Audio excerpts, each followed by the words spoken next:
Hey guys, this is my entry for the Maker's Rock album collab. It's Queensryche's Empire, and it's backlit with LEDs. You can actually press buttons and the colors change.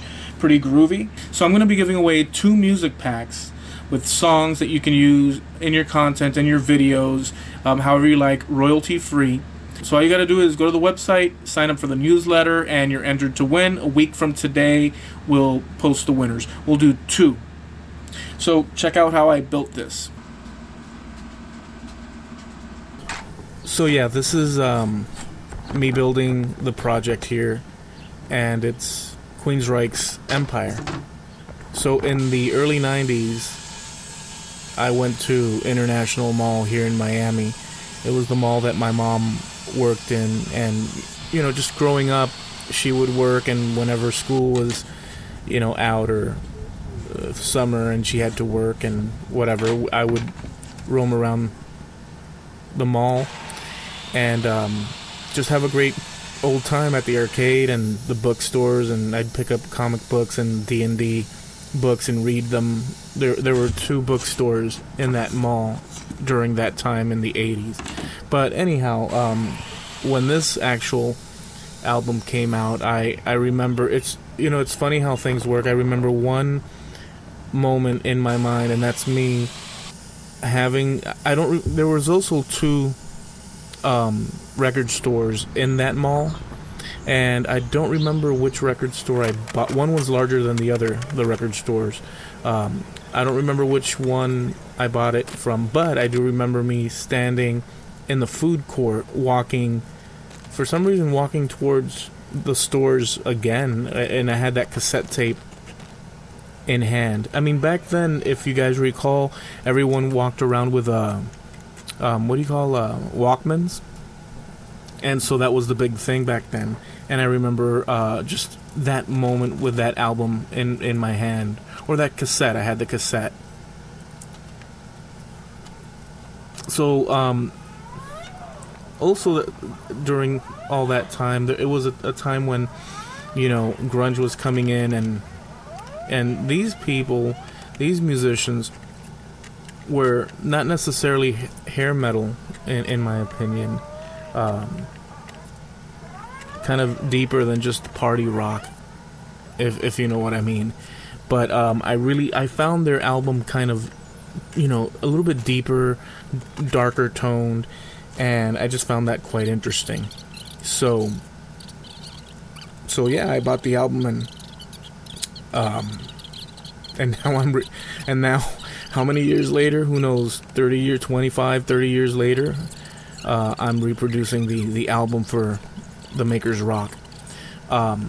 So we were on Hangouts, and Steve Nealon, which is the dude that heads up, started Maker's Media Network as well as Harneal Media. We were just sitting there figuring what albums we could pick from to do in the 90s, because really my whole thing was 80s and back. That's really what I've enjoyed and studied, being that I play music and, you know, record and write songs, and I've really studied those decades more so than 90s and beyond.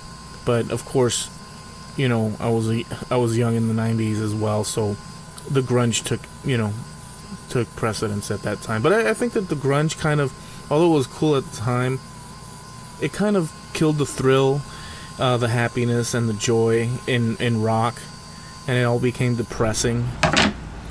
And so, well, long story short, you know, what are you gonna do? So we were brainstorming, and Steve said, "Hey, look at this cover." And when I saw it, he shared it on the screen. I said, "Oh, I remember that. I'm picking that one." So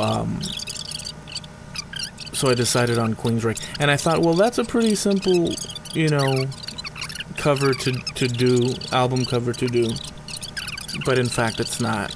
There's so many, as you've seen here, there's so many different parts to it. At least the way I've wanted to reproduce it, which is sort of like the way I did the Metallica Kill 'Em All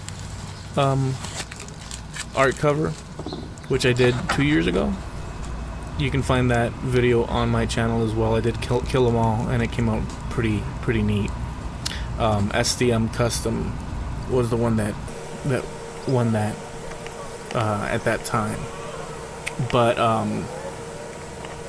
yeah, this is a really cool band from that era when grunge started to take over the scene, and the hair metal bands just at some point just didn't seem like relevant anymore. It's funny how that works.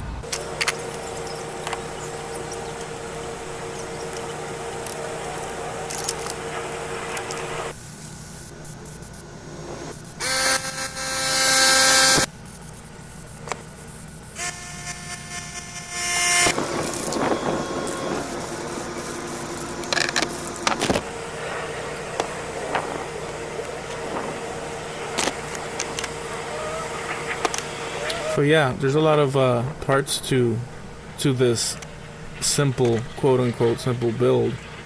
I always tell people, you know, just the simplest thing that you set out to do has a lot of parts to it. So I mean, you've seen JB Welds, now epoxy, spray paint, the acrylic, the scroll saw, the different colors. It goes on and on, you know. So you pick an album for these, and you figure, oh well, you know, sure, there's a little bit of detail going on, but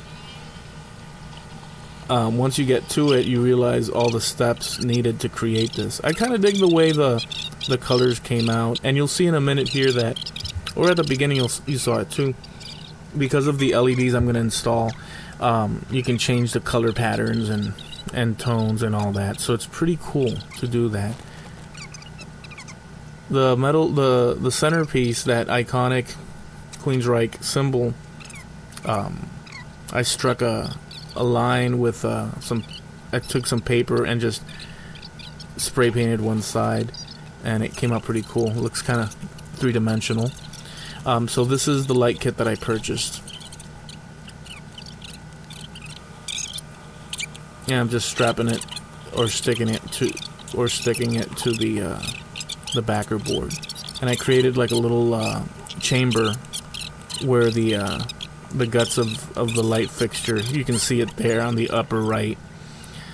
So that's where everything is housed, as far as your batteries and turning the thing on and off, and the controls as well. You can see it there.